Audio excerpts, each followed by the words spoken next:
بسم الله الرحمن الرحيم إن الحمد لله الذي وكفى والسلام على عباد الذين اصطفى أما بعد قال الله تعالى في القرآن المجيد فأعوذ بالله من الشيطان الرجيم بسم الله الرحمن الرحيم إن الصلاة تنهى عن الفحشاء والمنكر صدق اللہ العظیم۔ نماز اسلام کے ارکان میں سے ایک عظیم رکن ہے۔ یہ ایمان کے بعد سب سے اہم عبادت ہے۔ قرآن مجید اور احادیث مبارکہ میں نماز کی تاکید بار بار آئی ہے۔ جو شخص نماز کو قائم کرتا ہے وہ در حقیقت اپنے دین کو قائم کرتا ہے، اور جو اسے چھوڑ دیتا ہے وہ اپنے دین کی بنیاد کو کمزور کر دیتا ہے۔ اللہ تعالیٰ قرآن مجید میں جہنمیوں کے بارے میں فرماتا ہے ما سلککم فی سقر قالوا لم نک من المصلین، تمہیں کس چیز نے جہنم میں ڈالا؟ وہ کہیں گے ہم نماز پڑھنے والوں میں سے نہ تھے۔ یہ آیت واضح کرتی ہے کہ نماز چھوڑنا جہنم میں جانے کے اسباب میں سے ایک بڑا سبب ہے۔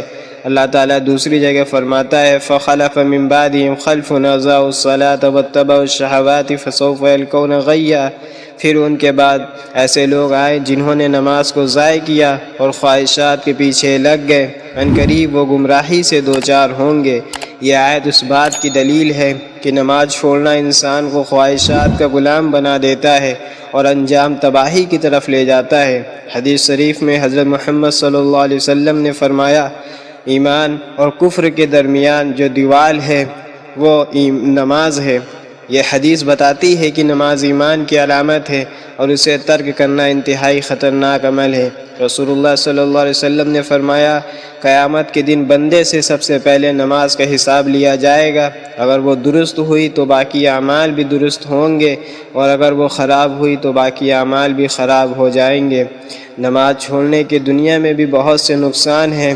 دل کی سختی اور بے سکونی، گناہوں میں اضافہ، اللہ کی مدد سے محرومی، زندگی میں برکت کا ختم ہو جانا۔ نماز انسان کو فحاشی اور برائی سے روکتی ہے، جیسا کہ قرآن میں ہے ان الصلاۃ تنہی عن الفحشاء والمنکر۔ آخرت میں بھی نماز چھوڑنے کے سخت انجام ہیں۔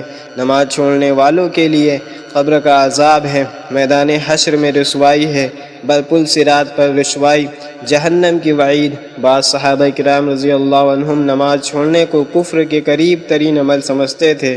نماز اللہ تعالیٰ سے تعلق مضبوط کرتی ہے، یہ مومن کی معراج ہے۔ اگر کوئی شخص نماز میں کوتاہی کر چکا ہو تو فوراً توبہ کرے، کیونکہ اللہ تعالیٰ توبہ قبول کرنے والا ہے۔ نماز چھوڑنا معمولی گناہ نہیں بلکہ ایمان کے لیے خطرناک عمل ہے۔ قرآن اور حدیث میں اس پر سخت وعید آئی ہیں۔ ہمیں چاہیے کہ 5 وقت کی نماز کو اپنی زندگی کا لازمی حصہ بنائیں، اپنے گھروں میں نماز کا ماحول قائم کریں۔